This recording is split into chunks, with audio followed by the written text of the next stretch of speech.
Hi all. A lot of students recently have been asking me about presenting their sketchbooks and how to do it effectively so that they're getting their points across, so that they're presenting their work to best effect and so that it doesn't look messy. So I thought that we'd discuss that today.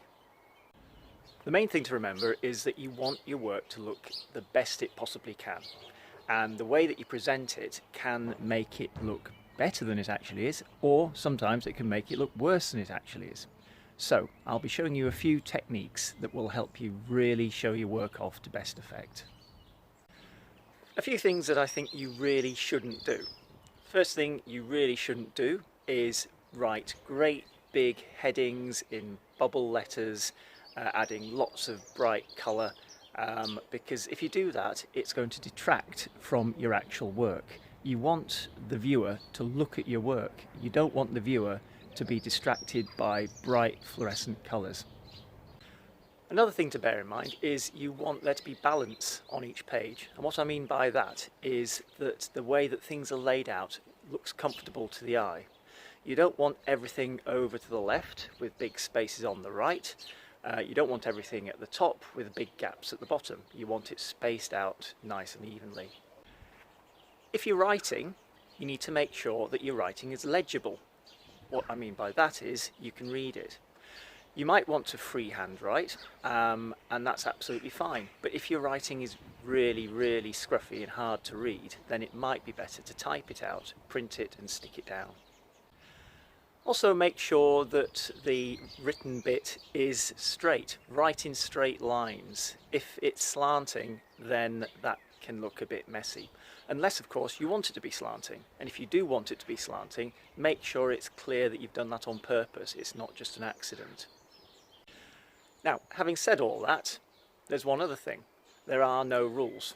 Where art is concerned, there are no rules. You can present stuff in 1,000,001 different ways, but of course some ways that you present things look more effective than others. Sometimes this will just come down to personal opinion. So it's important that you make some decisions about how you want the presentation to look. If the type of artwork that you're producing is loose and expressive, then you probably want a loose, expressive presentation. If the type of artwork you're producing is really graphical and quite clinical, then you're probably going to want a cleaner, crisper presentation. It's all about making decisions, and that's what art is all about. It's considering things, making decisions for yourself, and having reasons for why you've done things.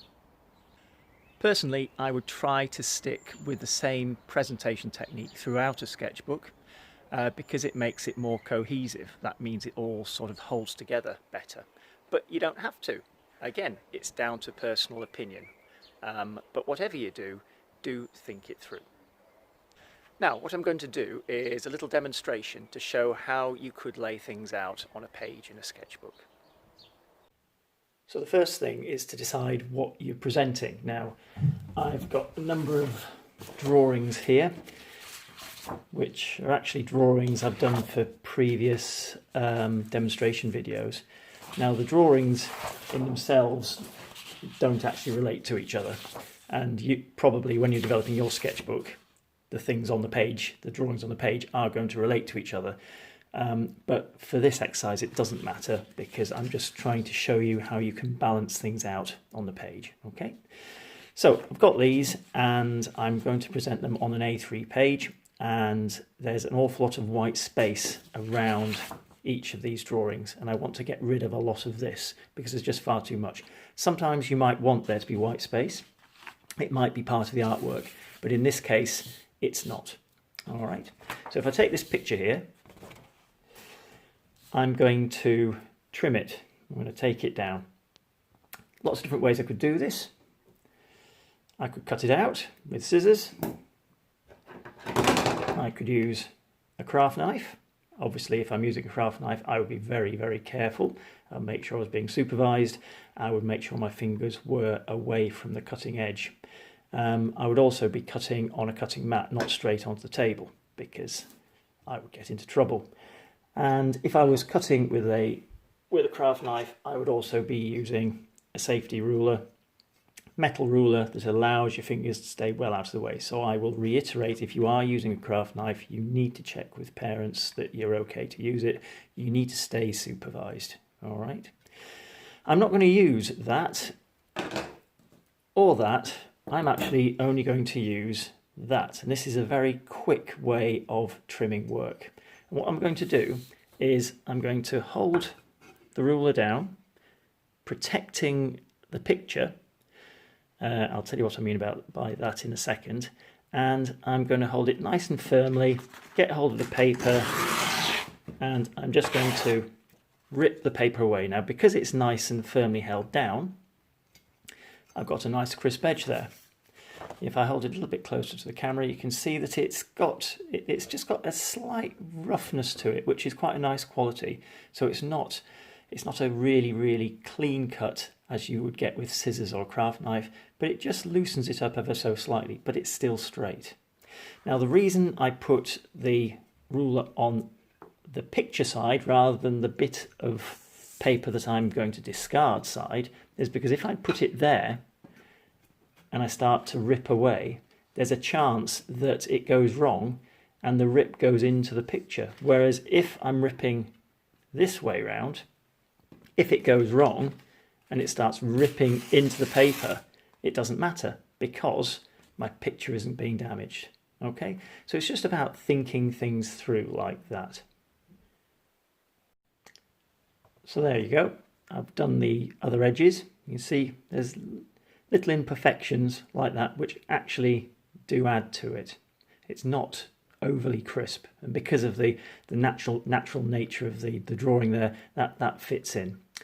The next thing I want to do is I want to really make sure that the viewer is looking at the picture, and the way I can do that is by mounting it.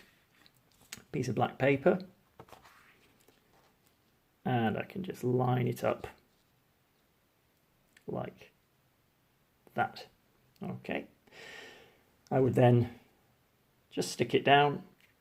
Glue stick's absolutely fine. You can use PVA glue, but if you're using PVA glue, you only put the tiniest amount on the back.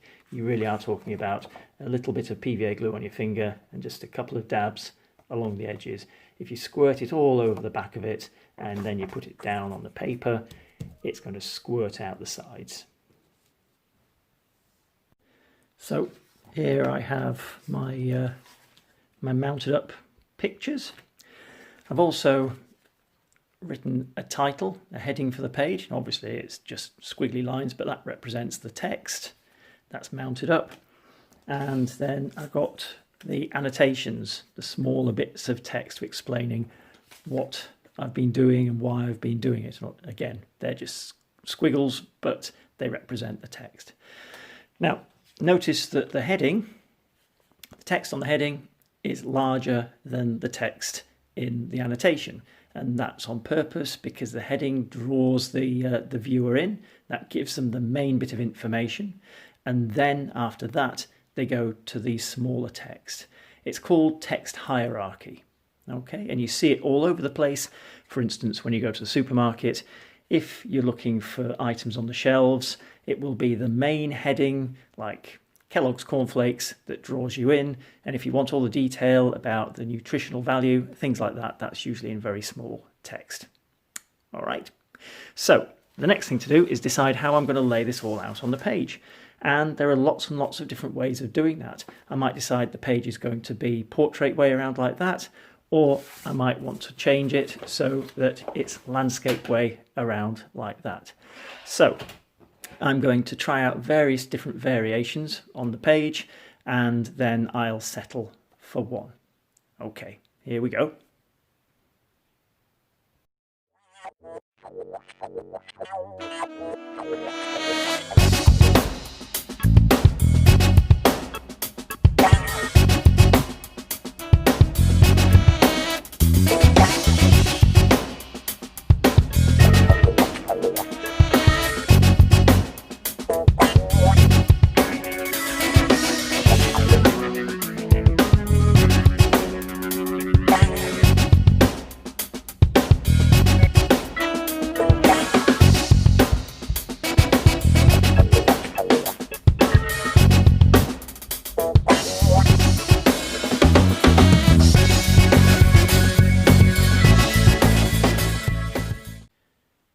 you go. That's how I've decided I want it. But some of the other arrangements would have been fine as well. I'm trying to line things up. You see the top of that is all lined up because that makes it comfortable on the eye. That's lined up, sort of. Obviously it's not stuck down, but if it was stuck down, I'd make sure it was all nice and crisp and everything is balanced. The pictures are balanced out by the text. And that's what you're after. You're after a comfortable image that really allows your artwork to bang out of the page. Okay. So there you go. That's an approach to presenting your work on a page in your sketchbook. It's not the only way of doing it, but it is a nice straightforward way of doing it. Now I'm going to leave you today with a series of images of pages from a really effective sketchbook by a previous student. I have had permission from the student to show these pages, but if you look at the way that the pages have been laid out, look how full they are, how exciting they are, it may give you some more ideas as well. Okay, see you soon. Bye.